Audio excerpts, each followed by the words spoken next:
நீயா? ஆமா, நான் தான். அறிவை வழங்கும் ஆலயத்தில் நுழையக்கூடாது என்று தடுக்கப்பட்ட தாழ்ந்த குலத்தவன் தேர்ந்ததொரு வில்லாளியாக இங்கு நிற்கிறானே என்ற வியப்பா? எத்தனை பிராணிகளை எனது எல்லையில் நீங்கள் தாக்குவதை பார்ப்பேனானால் தாகப்போவது பிராணிகள் அல்ல. அகம்பாவ பேச்சுக்கள் வேண்டாம். வேட்டை மன்னர் குரிமை, திமிர்வாதம். நாட்டு மக்களை பிழிந்தெடுத்து வாழ்பவர்கள், தார்மீக போர்வையில் தவறையெல்லாம் மறைப்பவர்கள், மானிடத்தின் சுயநலத்திலிருந்து ஒதுங்கி பசும் புல்லையும் ஆற்று நிறைய நம்பி வாழும் என் எல்லை பிராணிகளை உங்கள் ஜீரண சக்தி வளர்த்துக் கொள்ளும் வேட்டைக்கு யார் அனுமதித்தது? நாங்கள் ஆள பிறந்தவர்கள். எங்களை எதிர்க்கும் அதிகாரம் யார் கொடுத்தது? நான் பதில் சொல்லணுமாயா? சொல்லு. அப்போ எழுதுறதுக்கு ஏடு இருக்கா? ஏய் பெண்ணே, மாபெரும் வீரன் என் முன்னால் சிரிப்பது, யமனை வரவேற்பது. பெண் என்ற காரணத்தால் பிழைத்தாய். தம்பி, ஆண் புலி அங்கே நிற்க அதை விட்டு அந்த எலியிடம் வீரம். அது பேச்சு. நேசமாவே நீ ராசா புள்ளதான். உடம்புல ரோஷம் இருந்தாலும் வாயில உண்மை இருக்கு.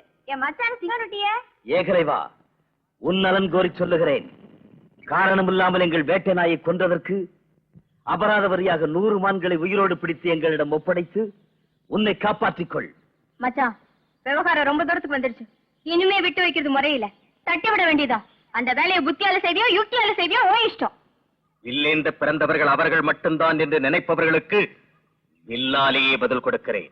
என்றால் யுத்தம் செய்ய போகிறாயா? அப்படி நினைத்தால் சந்திக்கலாம். காட்டிலே வாழுகின்ற வேட்டைக்காரா, போட்டிக்கு எங்களை அழைக்கின்றாயா? சொல்வதற்கு ஒரு முகவரியும் இல்லாத சின்னவனை இந்த சிங்கங்கள் எதிர்க்குமா? சிற்றெரும்பினை தாக்குமோடா? வில்லெடுத்தால் மோதலை ஊதி அழிக்கும் தின்தோழன் என்னை நீ அழிப்பதா? இந்த பாண்டவர் கினியவனை தாக்குவது பறவைகளை அடிப்பது போல அல்லடா. பிள்ளையடா நீ. எனக்கு ஈடு இல்லையடா. ராஜாதி ராஜர்கள் ராஜாங்கம் ஆள பிறந்த பொழுது போற்றும் எனது ஆசா. வீரக்கலை பயிற்றுவிக்கும் விற்பன்னர், வில்லாண்மை போதிக்கும் மேதை.